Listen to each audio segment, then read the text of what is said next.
Astrology ही आपल्याला आधार देण्याकरता आहे, भविष्य बदलण्याकरता नाहीये. लॉ ऑफ अट्रॅक्शन म्हणजे नेमकं काय असतं? मनात विचार केला की त्या गोष्टी खऱ्या होतात, पण त्या कधी कधी खऱ्या होतात, कधी कधी नाही होत. ब्रेकअपच्या बाबतीत मी म्हटलं ना, थोडा दिवस होतो, त्याच्यानंतर काय आहे, आयुष्य तसंच चालू असतं ना. कॉन्शियस माइंड मध्ये आपण जे काही विचार करू ते खरं होतं, जे पाहिजे ते रिपीट केल्याने ते सबकॉन्शियस मध्ये जातं, त्यामुळे त्या गोष्टी खऱ्या होतात. I am sorry, please forgive me, thank you, I love you, हे 4 वाक्य बोलणे स्वतःला, तर आपल्यातली निगेटिव्ह एनर्जी निघून जाते. मॅनिफेस्टेशन तसं खरंच असतं का? आपल्याला ही गोष्ट पाहिजे तर ती खरंच मिळते का? की मॅनिफेस्टेशन म्हणजे आपण केलेला विचार सत्यात उतरणं. समजा आपण एखादी गोष्ट विकत घ्यायची म्हणली, त्याच प्रकारच्या वस्तू सारख्या दिसतात, ती गोष्ट कुठूनही अरेंज होते आणि ती तुम्हाला मिळते. अभ्यास करून सगळं क्रॅक होतच नसतं. असं काय मॉर्निंग रुटीन आहे जेणेकरून आपलं मॅनिफेस्टेशन स्ट्रॉंग होईल? जनरली लोक म्हणतात मी खूप लोकांचं चांगलं करतो तरी पण माझ्यासोबत चांगलं घडत नाही. समजा मला एका मुलीवर प्रेम आहे, तर ते मॅनिफेस्ट करून ती मुलगी माझ्याजवळ येऊ शकते का? विजन बोर्ड म्हणजे काय असं नेमकं? नजर लागणे तसं खरंच असतं का? एखाद्याला कोणाला तरी ट्रॉमा आहे, भले ब्रेकअपचा असू द्या किंवा पास्ट लाईफचा काय असू द्या किंवा फॅमिली इश्यूज असू द्या, ते असल्यावर मॅनिफेस्टेशन वर्क नाही होत असं आहे का? काही लोकांचं करिअर खूप झपाट्याने वाढतं, पण काही लोक 5 वर्ष जाऊ द्या त्याच पोस्टवर असतात. अभ्यास करता आला नाही म्हणजे आयुष्यामध्ये अपयश आहे. डिग्री नाही म्हणजे मला जॉब मिळणार नाही, मी काहीच आयुष्यात करू शकणार नाही. नमस्कार, आदित्य टॉक्स या यूट्यूब चॅनलवर आपलं पुन्हा एकदा स्वागत आहे. खूप लोकांना असं वाटतं की मी खूप कष्ट करतो तरी पण मला सक्सेस मिळत नाही. माझं खूप माइंडसेट कधी कधी चांगला असूनही मला का आयुष्यात अडथळे येतात हे लोकांना कळत नाही. मॅनिफेस्टेशन हे खरंच असतं का? लॉ ऑफ अट्रॅक्शन हे खरंच काम करतं का? मी जर ठरवलं की मला 1 कोटी रुपये कमवायचे तर ते फक्त ठरवून त्या गोष्टी घडतात का? पण खरं सांगू, ते गोष्ट घडतात आणि घडली आहे. तर ज्यांच्याबरोबर घडली आहे तर त्यांचं स्वागत करूया, माधुरी मॅम यांचं. लॉ ऑफ अट्रॅक्शन म्हणजे नेमकं काय असतं? जी गोष्ट आपल्याला पाहिजे त्या गोष्टीवर सतत आपण बघितलं किंवा विचार केल्यावर आपल्याला ती गोष्ट लवकर मिळते, तसं खरंच आहे का? हो, म्हणजे लॉ ऑफ अट्रॅक्शन म्हणजे हेच आहे की विचार, विश्वास, कृती. त्याच्यामध्ये विचार आपण करतो मनामध्ये, त्याच्यानंतर त्याच्याबद्दल भावना आणायच्या, त्याच्यानंतर त्याच्याबद्दल विश्वास असला पाहिजे आपला, कृती केली पाहिजे, तर ते मिळतं. ह्याला लॉ ऑफ अट्रॅक्शन म्हणतात. म्हणजे सोप्या भाषेत आपण त्याला म्हणतो की मनात विचार केला की त्या गोष्टी खऱ्या होतात, पण त्या कधी कधी खऱ्या होतात, कधी कधी नाही होत. हे पण होतं का तर आपल्या फिलिंग्स नसतात, भावना त्याच्याशी रिलेटेड असल्या पाहिजेत. म्हणजे मला जर कार घ्यायची आहे तर ती कारची फिलिंग म्हणजे माझ्याकडे आहे, आल्यावर काय आपण निवांत असतो, एकदम रिलॅक्स्ड असतो आणि येस मी घेऊ शकले, हे जे असते फिलिंग, ती जर आधी आली, येऊ शकते ती आधी, आणि तर ती आधी आली तर आपल्याला ते लगेच मॅनिफेस्ट होतं. आता जसं तुम्ही म्हणले विश्वास आणि भावना म्हणजे फिलिंग्स, याच्यात काय फरक आहे? म्हणजे आता जनरली मला जी गोष्ट पाहिजे त्याबद्दल माझी फिलिंग्स पण पॉझिटिव्ह असणार, भावना पण असणार किंवा विश्वास पण असणार. ओके, असं नसतं. आता मला 1 करोड रुपये, म्हणजे तुम्ही समजा 1 करोड रुपये हवेत, आहे विश्वास तुम्हाला मिळतील याचा? आत्ता ह्या 1 महिन्यात नाही, 1 महिन्यात. मग तो विश्वास आणावा लागतो. म्हणजे फास्ट ग्रोथ सुद्धा पॉसिबल असते, ती ह्याच्यात नसते, पण तो विश्वास असेल तर पॉसिबल असते. कारण तुम्हाला अपॉर्च्युनिटी तशी मिळत जाते अचानकपणे. अच्छा. तो विश्वास म्हणजे आता मी समजा 10 लाख रुपये कमावते आणि मी डायरेक्ट 1 करोडवर गेले, विश्वास नाही बसणार ना माझा स्वतःवरच, मी कसे मिळवणार? हा पहिला प्रश्न येतो. मला हे म्हणायचंय, एक्झाम्पल ह्या ह्याच्यात सांगायचंय की जेव्हा आपण 10 लाख कमवतो तेव्हा एकदम 1 करोड नाही विचार करू शकत. 10 लाखावर आपण 20, 25, 30, 50 इथपर्यंत जाऊ शकतो पटकन, एकदम 1 वर नाही जाऊ शकत. तो विश्वास आपण डेव्हलप करायचा, रिपीटेडली लिहून I am earning 50 lakhs a month, I am earning 1 crore a month. ते जसं रोज आपण करायला लागतो, रोज बोलायला लागतो, रोज वाचायला लागतो, रोज लिहायला लागतो, विश्वास येते, भावना पण येते. म्हणजे काय, रोज लिहिल्याने आपल्याला मिळाल्यावर मी काय करेन हे पण कधीतरी मनात येऊन जातं. मग ते काय करेन हे ठरलं ना की आपोआप समोरून मार्ग निर्माण होतात आणि त्याच्यानंतर गोष्टी होतात. सो मी भावना निर्माण करणं थोडक्यात सांगू तर रिलेशनशिप मध्ये प्रेमभावना ही इझिएस्ट हे आहे. ती लोकांना इमॅजिन्स पटकन होते, तरुण वयात असलेल्या सगळ्यांनाच होते सोडा, ती इमॅजिनेशन पटकन, ती भावना असते. मी ते एक्झाम्पल याच्यासाठी दिलं की ती भावना असते. लव्ह या फिलिंग मध्ये इन कपल जी हे असते तर ती भावना आहे, ती पटकन येते त्या ह्याच्यामध्ये, कारण सगळ्यांना ते हवं असतं. बरोबर. मग तुम्हाला जे हवं असतं त्याची भावना येणं सोपं आहे.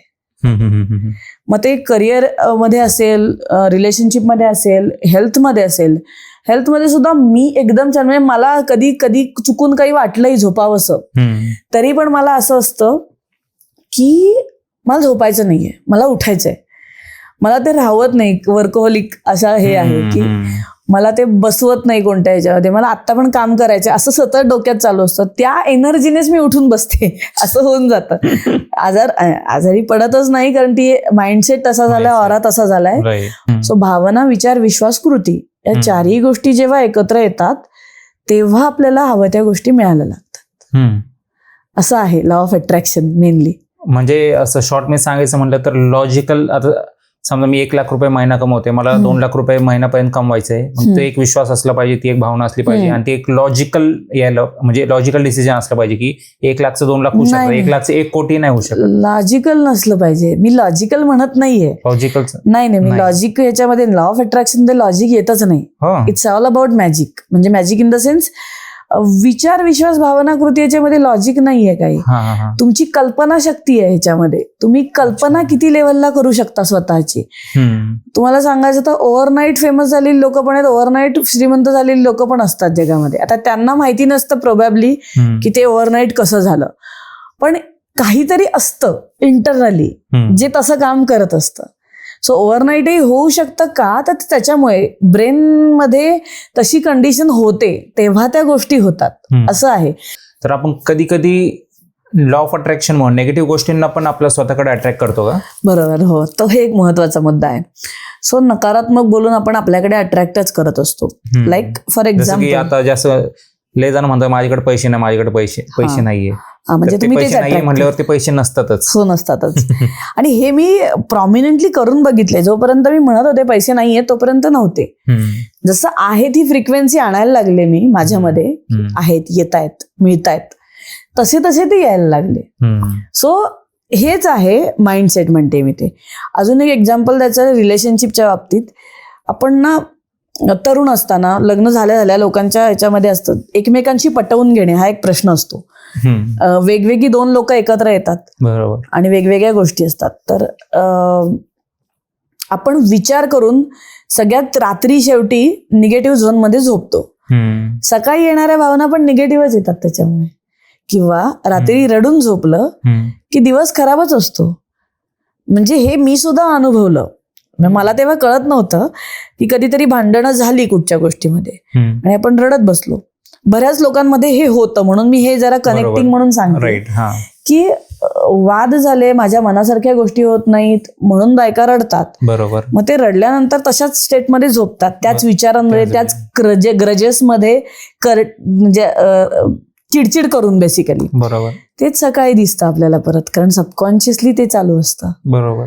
सो हे निगेटिव्ह मॅनिफेस्ट करतो, हे मला सांगायचं होतं की आपण जसा विचार करतो ना, आता हे आपल्याला हवं नको असतं खरं तर. बरोबर. पण आपण बाय डिफॉल्ट त्याच्यामध्ये रमतो, असं कळत नकळत होतं. त्या रमण्यामुळे त्रास होतो, तर ते तिथे सोडणं गरजेचं असतं. हे मला जेव्हा कळलं तेव्हापासून मी विषय बंद केले सगळ्याचे, की मला त्रास नाही करून घ्यायचा, कशाचाच नाही करून घ्यायचा, कोणी बोलण्याचा पण नाही, आणि कोणी काही वागलं म्हणून मला नाहीच करून घ्यायचा त्रास. तेव्हापासून झोपतानाही मला हवं तेच विचार करते आणि उठतानाही मला हवे तेच विचार असतात. अच्छा. म्हणजे ज्या गोष्टी पाहिजेत त्याबद्दलच कॉन्शियसली करावे लागतात पहिले दिवस, नंतर बाय डिफॉल्ट होऊन जातं. बरोबर. सो माझी अफर्मेशन सुद्धा अशीच रिपीट होतात, मला पाठ झालेली असतात. तर आता 2026 सुरुवात केली ना, इंटेन्शन सेटिंग सुद्धा घेतलं आणि माझी स्वतःची पण सुरू झाली की यावर्षी काय करायचंय. आता ती पाठही झाली, इथपर्यंत ती हे झाली. पण म्हणजे रोज म्हणून पाठ होतात आणि मग फिलिंग्स यायला लागतात त्याच्या. सो ह्याच्यामध्ये मी तुम्ही जे म्हणताय ते इम्प्लिमेंट केलं. आणि निगेटिव्ह म्हणजे अजूनही अधूनमधून होतं, जे नको आहे ते विचार केला जातो कधी कधी, पण मग तिथेच कॅन्सल म्हणून टाकायचं लगेच. हा, म्हणजे आपण डीप डाऊन जायचंच नाही त्या निगेटिव्ह विचारामध्ये. डीप गेलं की तो खरा होतो, सहज होत नसतो असा. थोडंसं आपण रमतो ना, जसं की ब्रेकअप झाल्यावर सॅड सॉंग्स ऐकतात, ते आपण त्याच्यात जातो ना चुकून. कारण की आता ब्रेकअप झाल्यावर किंवा इन जनरलच लोक सॅड सॉंग्स ऐकतात, मग त्यामुळे ब्रेकअप झाला नसला तरी ब्रेकअपचा फील येऊन लोक रडत असतात. एक्झॅक्टली. मग आपण मुळात मुद्दाम जातोय असं होतं ना. हे मी सुद्धा म्हणजे 20s मध्ये 25 मध्ये असताना, तर ते जे एज असतं बिफोर मॅरेज असं म्हणेन मी, कॉलेजमधनं आणि ते असं, तर त्यावेळी ब्रेकअप झाले किंवा कोणाशी नाही पटलं, काही त्रास, राग आले, काही फिलिंग्ज असल्या की सॅड सॉंग्स ऐकायची, किंवा वाईट वाटलं, त्रास झालाय, सॅड सॉंग्स तेव्हा मी पण ऐकलेली आहेत. ती आवडतात म्हणून ऐकली. पण आपण निगेटिव्ह झोन मध्ये जातो ना. एखादं ऐकणं वेगळं, तर ती रांगेत ऐकतात लोक सॅड सॉंग्स, त्याच्यामुळे अजून डिप्रेशन मध्ये जातं ना मग आपण. तर एखादं आवडू शकतो चालीमुळे, त्या झोन मध्ये असलो म्हणून आपण ऐकलं, असं होऊ शकतं. पण आपल्याला जर त्यात राहायचं नाहीये तर तिथनं बाहेर पडलेलं, म्हणजे तिथे एनर्जेटिकच सॉंग ऐकली पाहिजेत, किंवा आपल्याला जे आवडतं ते केले पाहिजेत गोष्टी. ज्या आवडत्या गोष्टी केल्या की आपण आपोआप त्याच्यातनं बाहेर पडतो. त्रास होतो या सगळ्यांचा. ब्रेकअपच्या बाबतीत मी म्हंटल ना, थोडे दिवस होतो, त्याच्यानंतर काय आहे, आयुष्य तसंच चालू असतं ना. लोक आपलं आयुष्य खराब करतात त्याच्यामध्ये. म्हणजे माझं असं स्पष्ट मत आहे, कोणासाठी काही करण्यात काही पॉइंट नसतो. जर त्या माणसाला तुमची किंमतच नाहीये, म्हणजे ब्रेकअप जेव्हा होतो तेव्हा तर ते असंच होतं ना की नाही पुढे जायचंय गोष्टींमध्ये. तर तुम्ही सुद्धा असू शकता त्याच्यामध्ये, की सततच दुसरा कल्प्रिट नसतो, आपल्याही विचार असतात, आपल्यामुळे सुद्धा होत असतं. सो दोन्हीकडनं जर तशाच आहेत, मग त्याच्यातनं इन्स्टंट बाहेर पडलेलं कधीही चांगलं. त्यात रमण्यात काहीच पॉइंट नसतो, कारण बरंच पुढे असतं. आणि जे सगळं होत असतं ते तुमच्याकरता होत असतं, त्याच्यातनं तुम्हाला काहीतरी शिकायचं आहे. जोपर्यंत तुम्ही शिकत नाहीत तोपर्यंत तुम्ही परत परत त्याच लूपमध्ये अडकता. म्हणजे परत तेच होतं, ब्रेकअपवर ब्रेकअप. अशा गोष्टी जेव्हा घडतात ना, एकतर आपल्या डोक्याच्या पण असतात प्रत्येकाच्या. आत्ताच्या जनरेशन मध्ये फारच आहे ते विषय. माझ्या वेळी तरी एवढा नव्हता. 90s मधल्या किड्स मध्ये इतकं जास्त नव्हतं असं म्हणेन मी. आता जे रिलेशनशिप इश्यूज किंवा लिव्ह इन खूप सर्रास आहे, किंवा सिच्युएशनशिप आणि असं बरंच काय काय आहे. सो मग ते आत्ताचं अजून वेगळं आहे. पण माझ्या वेळी तरी हे थोडं वेगळं होतं असं म्हणायचंय. अरेंज मॅरेज अजूनही होतात, पण तेव्हा ते वेगळे होतं आणि आता ते वेगळे. 10 वर्षाचाच डिफरन्स आहे. पण गाणे ऐकून डिप्रेशन मध्ये जाणं हे तर कॉमन असेल का? हो, असूच शकतं ना, आहेच की. तर ते गाणे ऐकून त्या ह्याच्यामध्ये जाण्यात काहीच पॉईंट नाही. प्रत्येक कशामुळे होतो? विचारांमुळे, भावनांमुळे. स्वतःच्या मनातल्या मनात जे विचार करतो ना, त्याच्याने आपण निगेटिव्ह झोन मध्ये जातो. मग त्याने मला असं केलं, ह्या भावनेवर किती वेळ राहणार तुम्ही? त्याने फायदा काहीच नाहीये ना. मग जायचंच कशाला त्या वाटेला, असं मी म्हणते. आणि थोडे दिवस होतो त्रास, आय एग्री. पण जर तुम्हाला बाहेर पडायचं ना, तर दिवस लागत नाहीत त्याला, सहज पडू शकतो आपण. असं काही नसतं, आपल्या मनाचं असायला लागतं त्याच्यातनं. म्हणजे दुःखात जगण्यापेक्षा हे आयुष्य माझ्याकडे आहे हे महत्वाचं आहे. कारण आता तर ते सुद्धा खूप जास्त चाललंय की कधी कोण जाईल काहीच हे नाही, कारण लाईफस्टाईल तशी झाली आहे सगळ्यांची. मग स्ट्रेस, त्याच्यातनं हल्ली स्ट्रेस पण येतात लहान वयातच मुलांना, म्हणजे हार्ट अटॅक पण. म्हणजे ते स्ट्रेस खूप लेवलला गेल्यावर येतात, कारण इतकं जास्त ओव्हरवेल्मिंग, इतकं जास्त अतिविचार असतात प्रत्येक गोष्टीचे. त्या अतिविचारांमुळेच हे परिणाम होतात ना स्वतःवर. त्याच्यातनं बाहेर पडलेलं कधीही चांगलंच. सबकॉन्शियस माइंड हे आपण मी मगाशी सांगत होते. तर सबकॉन्शियस माइंड मध्ये आपण जे काही विचार करू ते खरं होतं.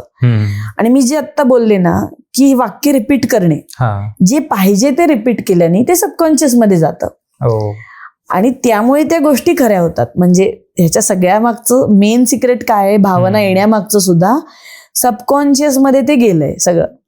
तुमचा सबकॉन्शियस माइंड आहे आणि त्यामध्ये सगळ्या गोष्टी गेल्यात आणि त्यामुळे ते सगळं खरं होतंय, असं आहे. म्हणजे आता ओव्हर थिंकिंग किंवा अतिविचार केल्यामुळे किती नाही म्हटलं तरी आपल्या हेल्थवर, करिअरवर, रिलेशनशिपवर अफेक्ट होणारच त्या गोष्टीचा. बरोबर.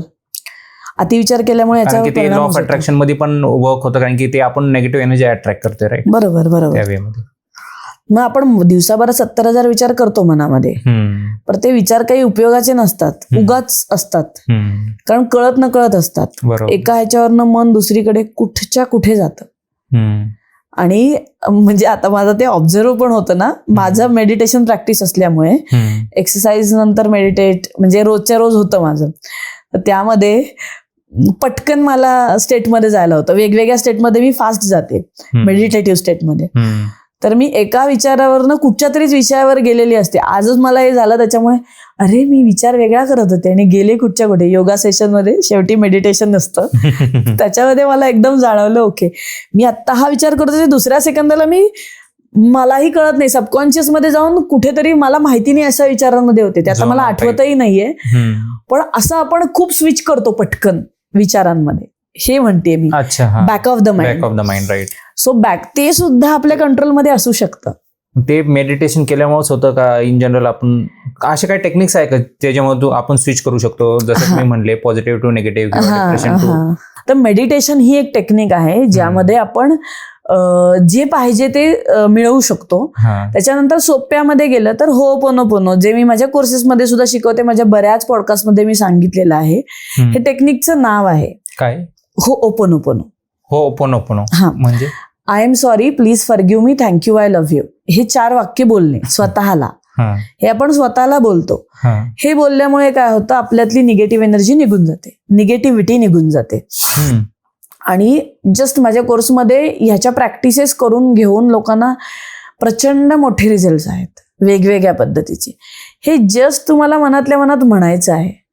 काहीही होत असू दे, हेल्थ, रिलेशनशिप, करिअर, मनी सहज सॉल्व्ह होतं त्याच्यातनं. फक्त त्याच्यामध्ये कन्सिस्टन्सी लागते, रोज करायला पाहिजे, तेव्हा तुम्हाला रिझल्ट दिसायला लागतात. रिझल्ट 5 मिनिटात दिसायला लागतो, पण ते रोज केल्याने मोठे रिझल्ट येतात. त्याच्यानंतर आहे श्वास, शांत श्वास घेणे, डीप ब्रिदिंग म्हणतो ना. एक श्वास पोटापर्यंत घ्यायचा, त्याच्याने जो इफेक्ट होतो तो वेगळा असतो. पोटापर्यंत घ्यायचा.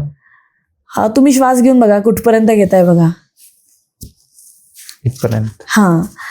तेच आहे, तो पोटापर्यंत घ्यायचा असतो. म्हणजे पोट वर खाली होतं, वर खाली होतं आपलं, ते कळतं आपल्याला. असा श्वास असतो आणि सोडताना सुद्धा तो हे असतं. सो हा श्वास आपण अर्धेच घेत असतो का, तर आपल्या डोक्यात विचार चालू असतात, नॉर्मली होत नाही. श्वास शांत घेतल्याने सुद्धा भरपूर परिणाम आहेत आपल्या शरीरावर. मन शांत झालं की आपोआप सगळ्या गोष्टी चांगल्या यायला लागतात. मन शांत नाही म्हणून तर सगळे प्रॉब्लेम आहेत जगामध्ये सगळ्यांना. तर मन शांत करता पण येतं, जे मला येतं, मी लोकांची करते, म्हणजे माझं स्वतःचं पण करता येतं आणि लोकांचेही हे परिणाम करते मी लोकांच्या विषयांवर सुद्धा.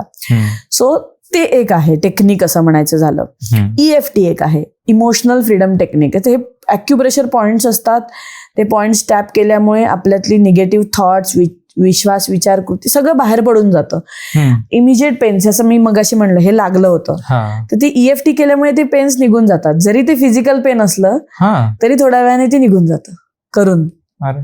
कारण शरीरामध्ये कपॅसिटी वाढते बेअर करण्याची, पेन सहन करण्याची कपॅसिटीच वाढते. म्हणजे माझी सहनशीलता खूप वाढली आहे, त्याच्यामुळे मला ते टाके पडलेले पण दुखले नाहीत. सो ते एका स्टेटनं पेशन्स लेवल वाढल्यामुळे येतं बेसिकली. ते मेडिटेटिव्ह स्टेटमधनं आलेलं आहे. अशी मी प्रचंड चिडकी आहे होते, म्हणजे काय म्हणतात त्याला, शॉर्ट टेम्पर्ड म्हणतात ना, तसं होतं माझं. ते चिडीमुळे सुद्धा मला बीपी होतं ना, म्हणजे चिडल्यामुळेच बीपी पटकन येतं. सो त्याच्यामुळे सुद्धा होतं ते. आणि जेव्हा मी ह्या सगळ्या प्रोसेसमधनं गेले तेव्हा मला कळलं की हे काहीच नाहीये, मी काहीतरीच कुठेतरीच धरून बसते सगळ्या गोष्टी. ज्या लोकांना माझ्याबद्दल पडलं नाहीये काही, त्याचा मी विचार करते. आपल्या आयुष्याबद्दल कोणाला हे असते तर एकतर खूप जवळची रिलेशन्स आपण बनवलेली, नवरा बायको असतील, मित्रमैत्रिणी असतील, आई वडील असतात. आई वडील सगळ्यात महत्वाचे मी म्हणेन. माझ्याकडे केसेस येतात ना की सपोर्ट नाहीये घरातनं, मला पैसे मिळत नाही, बायकांच्या भरपूर हे असतात ह्या, की काहीच करू दिलं जात नाही, पैसे हातात दिले जात नाहीत. म्हणजे वाईस वर्सा दोन्ही बाजूनी आहे. पुरुषांच्या बाबतीत पण प्रॉब्लेम असतात, पण मी आपलं आता सहज समोर आलं डोक्यात म्हणून मी सांगते. सगळ्या ह्याच्यामध्ये प्रॉब्लेम असतात. कालच एक आता मेसेज आला होता, तुमचं ऐकून माझी बायको खूपच सेल्फ लव्ह वर काम करायला लागली, तिला दुसऱ्या गोष्टी पण असतात हे सांगा.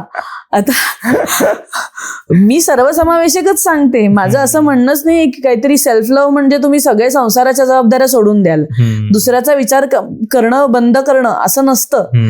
सेल्फ लव्ह म्हणजे स्वतःला वर ठेवणं सगळ्याच्यात, असं असतं सेल्फ लव्ह. म्हणजे काय असतं, जगताना सतत खाली पडून कोणी बोललं तुम्हाला की कोणालाही नाही ना ते सहन होत, आणि ते खूप सर्रास बायकांबाबत होतं म्हणून ते जरा बोललं जातं असं होतं. आणि आत्ता बदलायला लागल्यात गोष्टी, नाही असं नाही, ते दुसरीकडे पण एक्स्ट्रीम सिच्युएशन आहेत, दोन्ही बाजूने आहेत. पण मग त्या ह्याच्यामध्ये म्हणायचं झालं तर कुठनंच वर यायला जेव्हा जागा नसते तेव्हा त्रास होतात ना सगळ्या गोष्टीमध्ये. मग अशा बायका, माझ्याकडे पैसे नाही आहेत पण मला हे करायचे, ही इच्छा असते त्यांच्याकडे. मग मी सांगते होपोनोपोनो केल्याने सुद्धा होतं. आता काय फोमो निर्माण होतो लोकांमध्ये की मी कोर्स जॉईन केलाच की सगळं होतं. राईट, होतं ऍग्रीड, कारण माझी एनर्जी असते. पण असं नाही की तुम्ही केलं म्हणून होणार नाहीये. असे पण खूप लोक आहेत की नुसतं माझ्या पॉडकास्ट बघूनच रिझल्ट घेतलेत आणि तसं फोन करून सांगितलंय. आता आपण प्रॉपर म्हणजे मॅनिफेस्टेशन कडे येऊया. मॅनिफेस्टेशन तसं खरंच असतं का? म्हणजे खरंच आपण जो विचार केला की बाबा आपल्याला ही गोष्ट पाहिजे, ही आपल्याला मिळायलाच पाहिजे, तर ती खरंच मिळते का?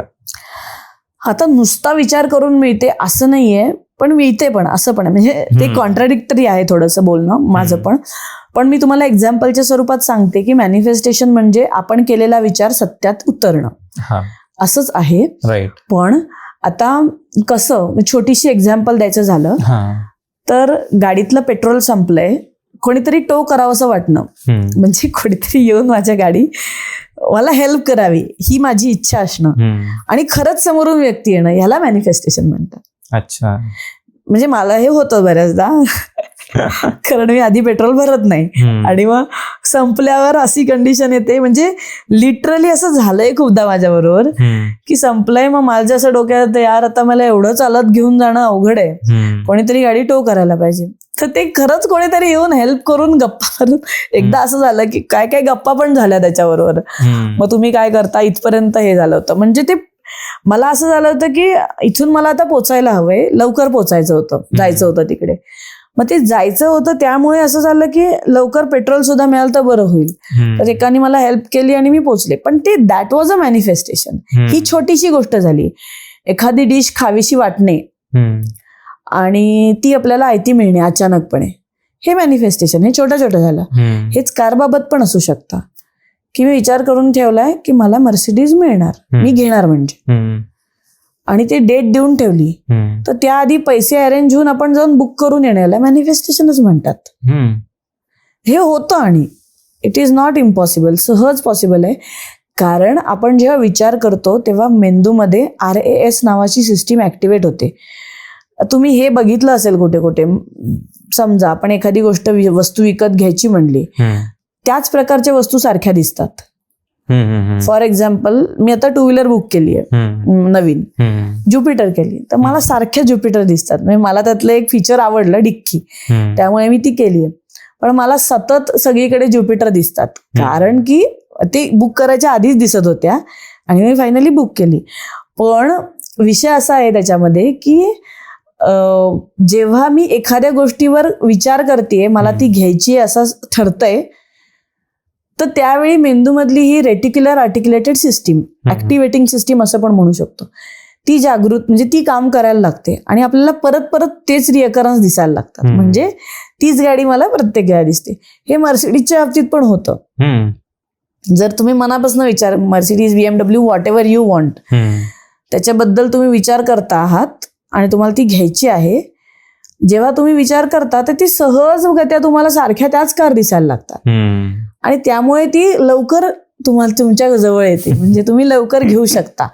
त्याच्यामागे NLPचं सायन्स आहे मोठं, न्यूरो लिंग्विस्टिक प्रोग्रामिंग. आपण न्यूरॉन्स प्रोग्राम करतो आपले, आपल्या विचारांनी ते प्रोग्राम होतात, कनेक्शन्स बनतात आणि त्या कनेक्शनमुळे मॅनिफेस्टेशन होतं. तो एक अजून मोठा विषय आहे. पण मी आता जसं सांगितलं ते मॅनिफेस्टेशन हे असं आहे सोप्या भाषेमध्ये. आपण विचार केला, त्याच्याबद्दल निगेटिव्ह भावना नाही आणल्या, ती गोष्ट खरी होते. त्याला मॅनिफेस्टेशन म्हणतात. पण आताच्या युथमध्ये सध्या म्हणजे काय काय मुलांना, माझ्या एजच्या मुलांना गाड्यांचं अट्रॅक्शन असतं. आता फॉर एक्झाम्पल डिफेंडर म्हणून गाडी, एकाला समजा डिफेंडर आवडली किंवा त्यांनी मॅनिफेस्ट केली किंवा त्यांनी असं काय काय वॉलपेपर लावतात किंवा मला ही गाडी पाहिजे, तर ते खरंच येतं का? होतं का? होतं ना. मी पण समजा इन केस त्याच्याकडे, त्या व्यक्तीकडे सध्या ना जॉब आहे ना, त्याला काही पुढचं फ्युचरचा रोड मॅप आहे, काहीच नाही त्याच्याकडे, पण त्याला फक्त ती गाडी घ्यायची, देन फक्त मॅनिफेस्ट केले, तर तसं आहे का पॉसिबल? तेच म्हणते, तुम्ही ह्या विषयामध्ये डीप गेल्यावर आहे पॉसिबल. फ्रीमध्ये मिळत नाही काही, पैसे असल्याशिवाय मिळत नाही, काम केल्याशिवाय मिळत नाही. हे जरी किती खरं असलं तरी सुद्धा मॅनिफेस्टेशन ही प्रोसेस अशीच आहे की तुम्ही इमॅजिनेशन मध्ये स्वतःला गाडीवर बघितलंय ना कधी, तर ती गोष्ट कुठूनही अरेंज होते आणि ती तुम्हाला मिळते. कसं मॅनिफेस्टेशन कसं होतं हे जस्ट एक एक्झाम्पल. नेव्हिल गोडार्ड नावाचे एक लॉ ऑफ अट्रॅक्शन कोच आहेत. त्यांना त्यांचं बार्बेडॉस हे गाव होतं. ते US मध्ये डान्सर होते, न्यूयॉर्कमध्ये. त्यांना बार्बेडॉसला जायचं होतं, एकही रुपया नव्हता. इच्छा काय, फर्स्ट क्लास बोटीने जायचंय, पैसे काहीच नाहीयेत माझ्याकडे.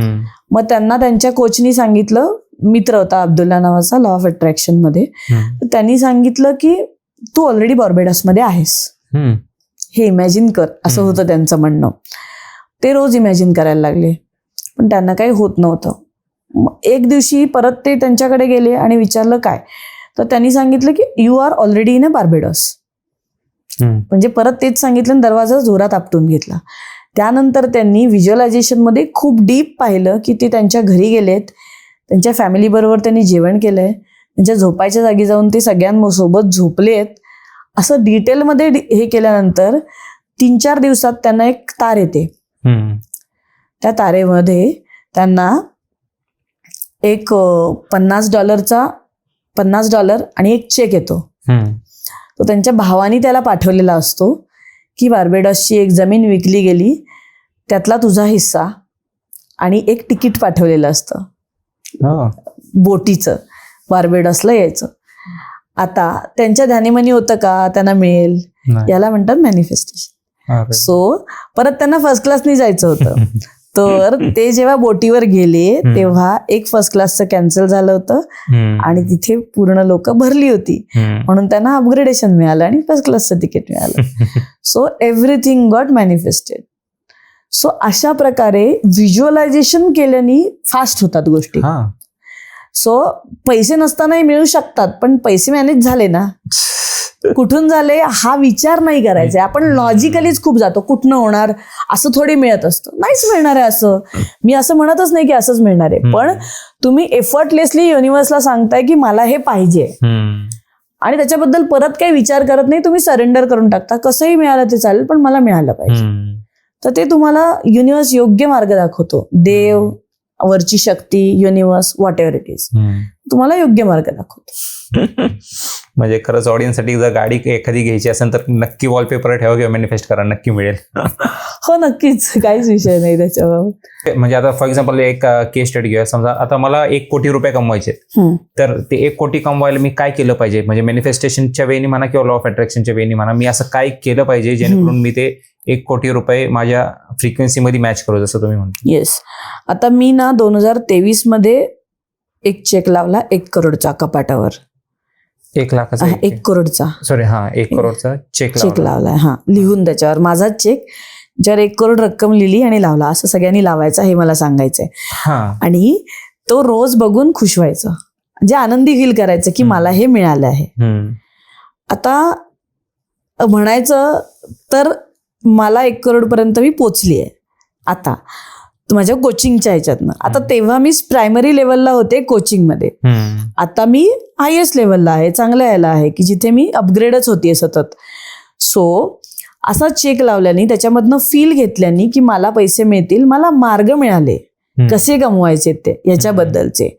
सो पैसे कमवायची ही फिलिंग माझ्या मनामध्ये होतीच, आणि आता ती अजून डार्क आहे की मला पैसे पाहिजेत, माझ्या सेकंडचे पैसे मिळाले पाहिजेत, हे माझं ॲफर्मेशन आहे. आणि लिटरली हळूहळू ते घडतंय, हे बघतीये मी. मला दिवसाचे मिळतात आता. फक्त चेक लावल्याने, म्हणजे फक्त 1 1 CR चेक नाही, फक्त तेवढं नाहीये, बरेच प्रोग्रामिंग आहे त्याच्याबरोबर. ते एक आहे त्यातलं. म्हणजे चेक लावल्याने आणि त्याच्यातलं फिलिंग आणल्याने की मी बघतीये चेक, रोज बघतीये, मी असं कपाटात लावून ठेवलाय कारण त्याची चर्चा होतात. त्यामुळे त्याच्यापेक्षा म्हणजे होण्याच्या आधीच चालू आहे असं आधी असायचं. आता कोणाला वाटत नाही, आता सगळ्यांना माहिती आहे मी कमवू शकते, हे करू शकते. पण आधी असं होतं की अरे वा एवढे मिळाले तर काय, मग बघायलाच नको, असं तेव्हाचं मत होतं सगळ्या घरातल्या जनरल सगळ्यांचं वाटतं ते तसं. पण तुमची इच्छा असेल तर ते मिळतातच. बरोबर. त्यासाठी मी तो लावून ठेवला होता. आणि मी यावर्षी अवॉर्ड घेते मे महिन्यामध्ये 1 CRचं. सो कोचिंग मधलं जे कोचिंग इंडस्ट्रीतलं ते आहे ते मी यावर्षी घेणारच आहे. सो मला हे म्हणायचं आहे की हे मी तेव्हा केलंय आणि ते आता माझं खरं होतंय. असं प्रत्येक गोष्टीमध्ये मी माझे विजन बोर्ड आहे. म्हणजे मी बाथरूमच्या दरवाजावर, आमच्याकडे सिस्टीम अशी आली की त्याच्या दरवाजा आहे, त्यामुळे दिसतच नाही कोणाला मी काय, पूर्ण विजन बोर्ड तिथे लावलाय. विजन बोर्ड म्हणजे काय असं नेमकं? हा, विजन बोर्डाचा अर्थ मला जी अफर्मेशन्स मी बनवली आहेत ना ते चित्र स्वरूपात गुगलवरचे इमेज काढायचे किंवा आपले जुने इमेजेस घ्यायच्या, फोटो घ्यायचे आणि ते आयदर कोलाज बनवून ते प्रिंट काढून लावायचं किंवा मी वेगवेगळे फोटो घेतले आणि ते पिन केलेत त्याच्यावर. आपल्या आपल्या इच्छेनुसार करायचंय जे आपल्याला पाहिजे ते. जे आपल्याला पाहिजे. आणि मी बऱ्याच गोष्टी लिहून ठेवल्यात. Like I am earning 20 lakhs rupees a month असं मी तेव्हा लिहून ठेवलं होतं. I am earning 20 lakhs rupees a month असं मी 1 वर्षापूर्वी करणार आहे असं नाही, मी केले ऑलरेडी. मी ऑलरेडी केले आणि हे मी लिहून ठेवलं होतं अफर्मेशनच्या स्वरूपात. आय क्रॉस दॅट असं हे आहे ते. सो 10 आधी लिहिलं होतं, मग 20 लिहिलं होतं, आता मी त्याच्या पुढे लिहितेय, म्हणजे चालू आहे. सो ग्रॅज्युअली त्याच्याप्रमाणे प्रयत्न करायलाही सुरुवात करायला लागतात. लाईक जसं मी हे वाढवलं तशी माझी टीम वाढली, तशी माझी ऑफिस निर्माण झालं, तशी लोक यायला लागली माझ्याकडे, तसे अपॉइंटमेंट्स वाढल्या, तसे कोर्सेस वाढले, असं सगळ्याच गोष्टी झाल्या त्याच्याबरोबर. सो एक एक ऍक्शनही होत जाते सोबतच. कारण मी आता त्याच्यासाठी डेडिकेटेड आहे की मला हे करायचंच आहे. माझ्या आयुष्यात दुसरं काहीही घडत असू दे, मी हे सोडत नाही करायचं. कन्सिस्टन्सी ह्या कामाबाबत मला आता असं पण म्हणतात, कुठेही फिरायला गेलं की फोन हातात असतो. मग लोकांना वाटतं, घरच्याच यांना वाटतं किंवा नवरा किंवा ते फ्रेंड्स सतत फोन हातात असतो. त्याला पर्याय नाही, कारण मला जर हे करायचं आहे, माझी जिद्द आहे, माझं पॅशन आहे ते. सो मी फिरायला गेले तरी माझ्या हातात फोन असतो. मग आणि मला ते असं राहवत पण नाही, मला ते रिप्लाय द्यायचे असतात. मला स्वतःला ती, म्हणजे मी ते 0 पासून सुरुवात केलं आहे आणि मला एका लेवलला पोचायचं आहे जिथे जगभरात प्रत्येक माणसापर्यंत मी पोचली पाहिजे, अशी माझी इच्छा आहे. आणि ते होणार वन फाईन डे. तर म्हणजे आता लोक जनरली काय चुका करतात मॅनिफेस्टेशन करायला, जेणेकरून ते त्यांच्या सक्सेस पर्यंत पोहोचू शकणार? कारण की खूपदा असं पण होतं की लोक खूप प्रयत्न करतात, त्यांच्या भावना पण खूप आहेत, पण त्यांना ती गोष्ट मिळत नाही. आता जसं इंटरव्ह्यू खूप प्रॅक्टिस केली किंवा खूप अभ्यास केला तरी पण ते इंटरव्ह्यू क्रॅक नव्हतं, किंवा MPSC UPSC म्हणा, हे सगळं जे म्हणताय ना ते लॉजिकल आहे ना. मी तेच म्हणते, अभ्यास करून सगळं क्रॅक होतच नसतं. विचारांती असतं सगळं. माइंडसेट काय आहे तुमचा. आता समजा 3 लोक आहेत, तिघांची कपॅसिटी तेवढीच आहे, तिघही हुशार तेवढेच आहेत, पण जिंकेल किंवा जॉब कोणाला मिळेल? ज्याला मनापासून भावना आहे, मला इथे जॉब हवा आहे. भावना खूप महत्वाची आहे. तुम्ही अभ्यास करूनही इंटरव्ह्यू मध्ये पास होता असं नाहीये, कुठेच नाहीये असं. फक्त अभ्यास करून नाही होत, अभ्यास करावा लागतो, तो एक पार्ट आहे त्याचा. पण फक्त त्यानेच होतं का? तर नाही. त्याच्यासाठी मला इथे हा जॉब हवा आहे ही कळकळीत आतनं लागते. माझे असेच झाले होते. मला जॉब जो माझा HCL टेक्नॉलॉजीज मध्ये मिळाला होता. पण इन जनरल तर सगळ्यांचं एक्सपेक्टेशन किंवा म्हणजे भावना असतेच की बाबा मला जॉब पाहिजे म्हणून. नाही, बॅक ऑफ द माइंड वेगळे विचार चालू असतात. Front of the mind job हवाय हे असतं, पण कुठेतरी अर्धवट विचार असतात की कधी कधी आता जॉब मिळायला डाऊट असतो. Yes, right.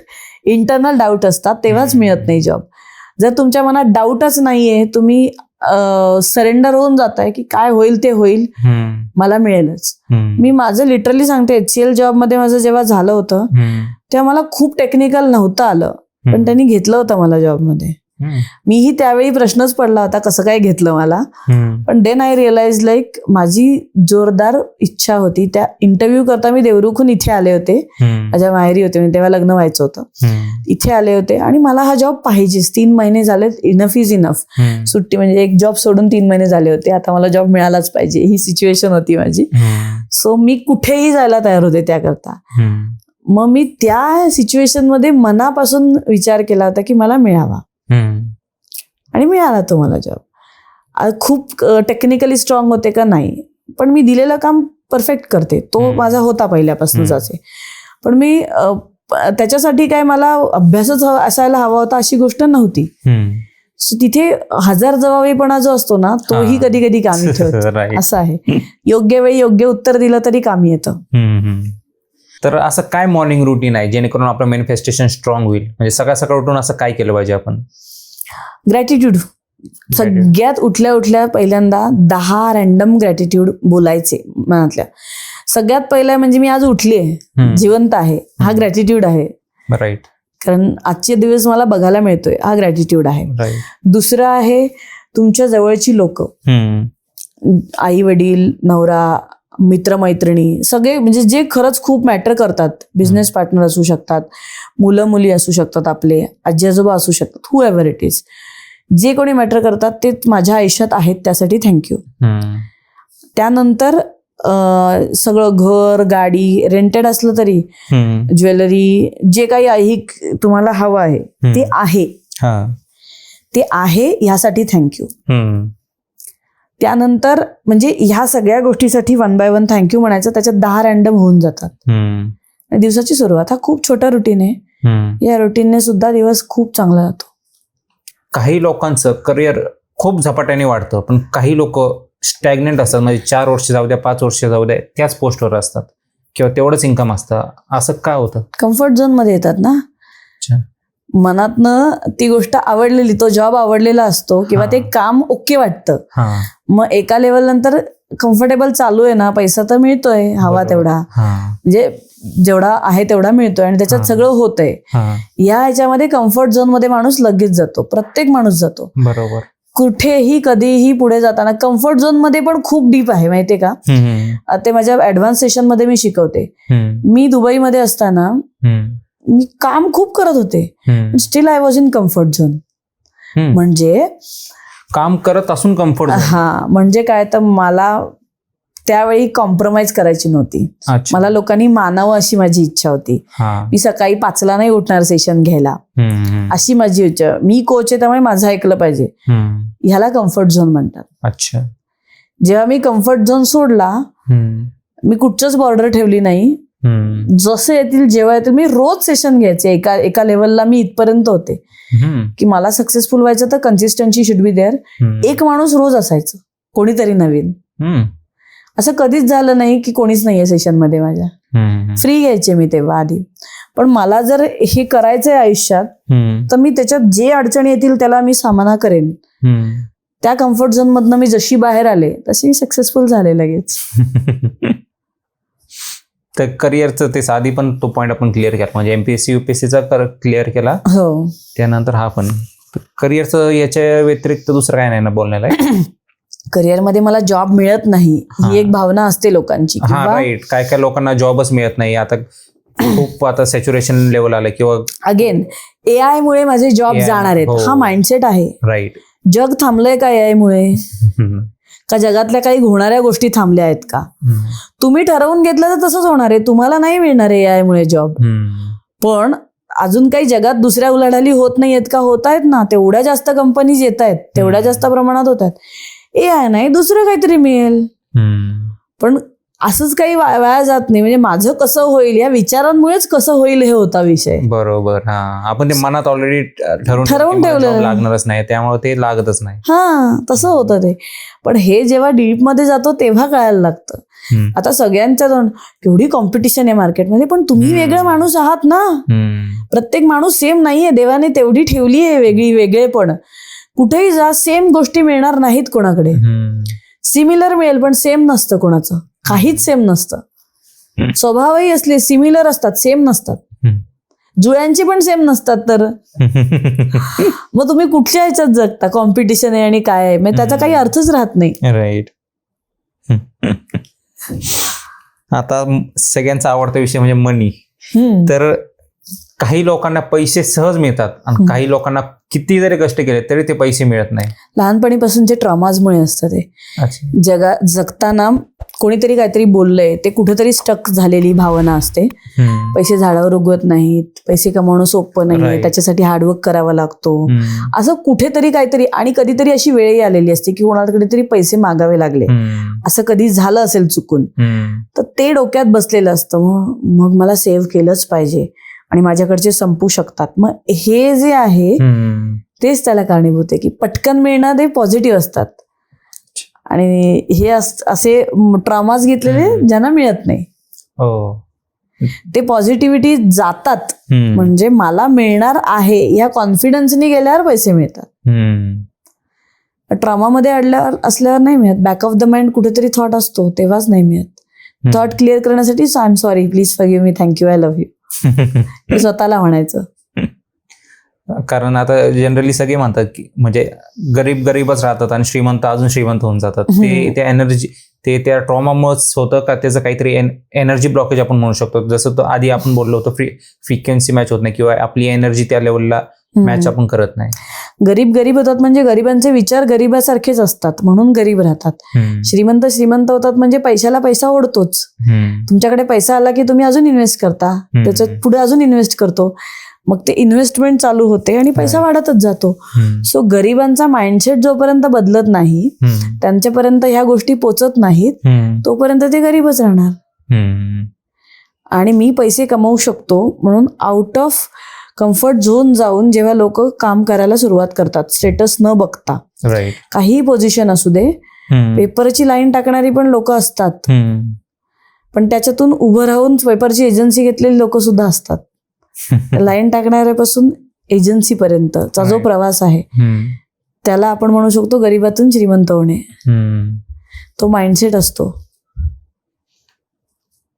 ऑल्सो असं काय आहे का म्हणजे आता ते हा टॉपिक टोटली वेगळं जाईल किंवा शनी 7:30 लागले त्यामुळे आपलं काहीच काम होत नाही, मग ते माइंडसेट मच ऍस्ट्रॉलॉजर सांगतात 7:30मुळे अशा गोष्टी होत नाहीत. ऍग्रीड, असूही शकेल, त्याच्यामध्ये तथ्य असतं, पण मी त्याच्या पुढचं सायन्स सांगतेय. ऍस्ट्रॉलॉजीचं सायन्स वेगळं आहे, त्याच्याबद्दल मी काहीच म्हणत नाहीये. मी असं म्हणते जर तुम्ही त्याचं आता एखाद्या ऍस्ट्रॉलॉजरनी सांगितलं तुमच्या आयुष्यात असं होणार आहे, तुमच्या बॅक ऑफ द माइंड कुठेतरी ते फिक्स होतं, बरोबर, आणि तुम्ही ते रियालिटीमध्ये आणता.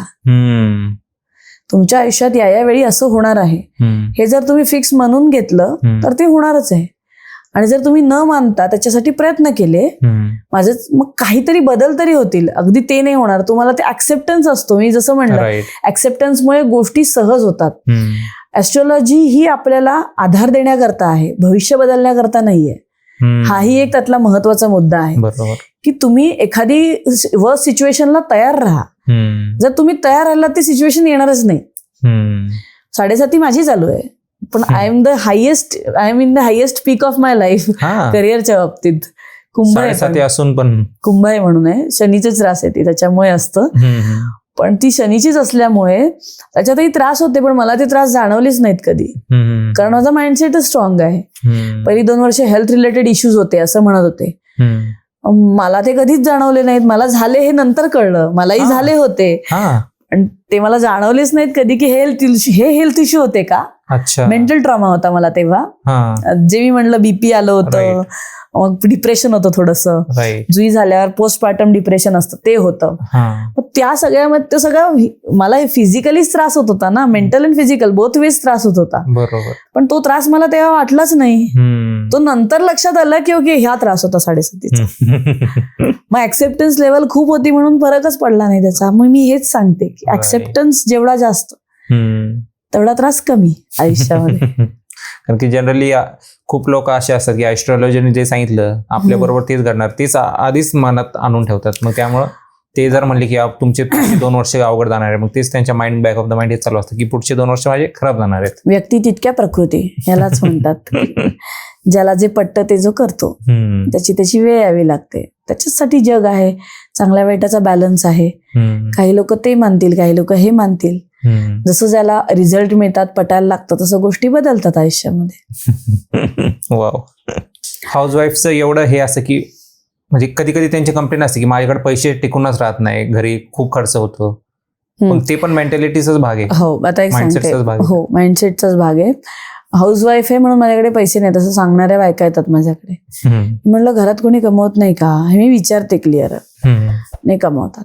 मग तुम्ही हाऊसवाईफ आहेत म्हणून तुम्हाला पैसे कमी करायचे, हा कुठला नियम आहे? हा तुमचा माइंडसेट आहे.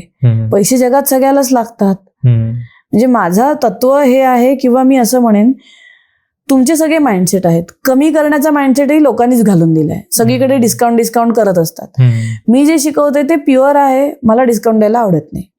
मी त्याच्यात रिझल्ट देईन तुम्हाला. 4 पट 5 पट तुम्ही घ्या किती, म्हणजे मी जे सांगते ते केल्याने ते मिळणार आहेत. डिस्काउंट नाही देत मी तशा ह्याच्यामध्ये, कारण ते तुमचा माइंडसेट आहे. तो माइंडसेट बदलायचा तर मी काम करायला आली आहे ना तुमच्याकडे. सो हाऊसवाईफ त्यांच्या मेंटल माइंडसेटमुळेच हाऊसवाईफ असतात, किंवा पैसे नाहीयेत हे माइंडसेट त्याच आणतात, कारण मी काम करत नाही तर मला पैसे कुठनं मिळणार. राईट. सो हा एक माइंडसेटच आहे ना. तुम्ही एक्सपेक्ट करा तुम्हाला कुठनंही मिळतील. तुमचा तो कन्सर्नच नसला पाहिजे कुठनं मिळायला हवेत. हे जर करता आलं तर मिळतात पैसे. मी जेव्हा 0 गेले होते, एकदम जॉब सोडून बसले होते, तेव्हा सगळं सेव्हिंग संपलेलं होतं. तेव्हा मी लिटरली एक एक्सपेरिमेंट होता, म्हणजे तो मॅनिफेस्टेशनच. एक नोट घ्यायची, 1 मिनिटं पूर्ण पैशाबद्दल विचार करायचा, पुढची मागची बाजू बघायची 1 मिनिटं पूर्ण घड्याळ लावून, आणि विचार करायचा पैशाबद्दल. मला रोज पैसे मिळायचे. 100, 200, 500 ते किती ते मी कधी विचार केला नाही, पण मला रोज मिळायचे तेव्हा. म्हणजे फक्त असं बघत राहायचं 1 मिनिटं फक्त. हो, त्याला मॅनिफेस्टेशनच म्हणतात. फिलिंग्स आणल्या पैशाबद्दलच्या. तर तसं होतं. हे मी प्रयोग म्हणून केलं होतं, पण दॅट वॉज अ सक्सेसफुल प्रयोग असं झालं होतं. असं खरंच होतं का हे बघायला केलं होतं मी, पण ते खरंच काम करत होतं. रोजच्या रोज आउट ऑफ नोवेअर Amazon कडनं चेक आला होता मला. तर मे बी ते माझेच पैसे असतील, पण ते आले होते ना, माझ्याकडे नव्हतेच ना, मग त्यापेक्षा ते आले. हा विषय झाला. कुठल्या तरी पर्समध्ये कुठेतरी ठेवलेले पैसे अचानक मिळणे. राईट. हे सगळे मॅनिफेस्टेशनच होती माझ्याकरता, कारण एवढ्या सगळ्या याच्यामध्ये कुठे आपल्याला लक्षात असतं कुठे काय ठेवलंय. राईट. तसा भाग आहे तो. ऑल्सो काही घरचे पण म्हणतात की पैसे काही झाडाला उगत नाही, पण ते पैसे तुम्ही जास्त वापरू नका, कमी वापरा. तर तसे लिमिटेशन आणल्यामुळे पण ते पैसे जास्त खर्च होतात, असं आहे का? नाही, अडकतं. आपली फिलिंग राहतं. म्हणजे काय होतं, पैसे कमी होतात. आपण म्हणतो ना जास्त खर्च केल्यामुळे कमी होतील, तर त्याच्यासाठी इंटेन्शन असं असलं पाहिजे, मी जेवढे खर्च करेन त्याच्या डबल येतील. तो पण एक इंटेन्शन की आपण पैसे जेवढे हातातनं सोडू तेवढे आपल्याकडे येतील, असं पण एक म्हणणं आहे. हो, मग ते करायचंच ना, त्यांनी येतात. माझं होतच तसं. माझ्याकडे येणाऱ्या सगळ्यांचंच होतं की इंटेन्शन, इच्छा काय तुम्ही ठेवता, आणि त्याच्यावर फार किस पाडत बसायचं नाही. नंतर मी इच्छा ठेवली म्हणून मला हे असंच झालं पाहिजे, नाही. इच्छा ठेवायची आणि सोडून द्यायचं. त्याच्या पुढचं आपोआप you are taken care of. You are the child of universe. आणि त्याच्यात इन्फिनिटी असं हे आहे. 8ही या नंबर आहे, आणि त्याच्यात युनिव्हर्स पण इन्फायनाईट आहे. जिकडे बघाल तिकडे इन्फायनाईट, म्हणजे माहीतच नाही. सो सगळं इन्फायनाईटच आहे. एनर्जी पण इन्फायनाईट आहे, पैसा पण आहे. पण जगात प्रत्येक माणसाला पैसा लागतो, मग म्हणून तो कमी पडतो का? युनिव्हर्सला जर तुम्ही सांगितलं की मला दर महिन्याला 2 लाख, त्याला डॉट पेक्षा सुद्धा छोटा आहे ती गोष्ट. काहीच नाहीये. तुमची इच्छा आहे का मिळवायची, ह्याच्यावर सगळ्या गोष्टी आहेत. सो सेल्फ म्हणजे तुमच्या आत आहे, तुम्ही बाहेर शोधताय. तर चादर बघून पाय पसरायचे हे पण एक मन आहे. ते त्याचा अर्थच नाहीये. म्हणजे ती पण एक लिमिटेशन आणते माइंडला की बाबा आपलं एवढंच काम आहे, आपण एवढंच जॉबच करू शकतो, याच्यापेक्षा जास्त आपण करू शकत. ब्रिटिशांनी बरीच आणली आपल्याकडे लिमिटेशन. त्याच्यावर काही ब्लेम मी करत नाहीये, पण खूप लिमिटेशन्स भारतीय माणसांमध्ये त्याच्यामुळे आलेली आहेत. त्यांनी त्या स्टेटस, पोझिशन सगळ्याला कसं कट करायचं व्यवस्थित शिकवलं. कारण मग class 1 officer, class 2 officer, class 1 म्हणजे आम्ही श्रेष्ठ, क्लास 2 म्हणजे आम्ही कनिष्ठ, असलं काहीतरी प्रकार तेव्हापासूनच सुरू झाले ना सगळे. माणसंच होती ना. तुमच्या फक्त शिक्षणाने तुम्ही मोठे झालात म्हणून तुमचा माणूस पण जात नाही ना. ही रियालिटीची जाणीव जोपर्यंत नसते तोपर्यंत आपण खड्ड्यात आहोत. बरोबर. जन्म घेत राहणार आहोत एका पुढे एक, एवढाच विषय आहे. आणि जेव्हा तुम्ही माणूस म्हणून जगायला लागाल तेव्हा गोष्टी बदलणार आहेत. स्टेटस काहीही नसतं. पैसा आलेल्याचं महत्व आहे, नक्की आहे, पण त्याच्यामुळे हुरळून जाण्यात काहीच पॉईंट नाही. तुमच्या आयुष्याला तो उपयोगाला आहे, दॅट इज इनफ. मी पण लक्झरीमध्ये जगते, पण म्हणून याचा अर्थ असा नाही की मी माणूस नाहीये. त्या सगळ्यात नॉर्मल माणसाशी पण मला तसंच बोलता आलं पाहिजे, जरी मी कुठच्याही लेवलला असले पाहिजे. ह्याला माणूस पण म्हणतात. मी कोणीतरी आहे ह्याच्यातच जगणारे खूप दिसतात मला.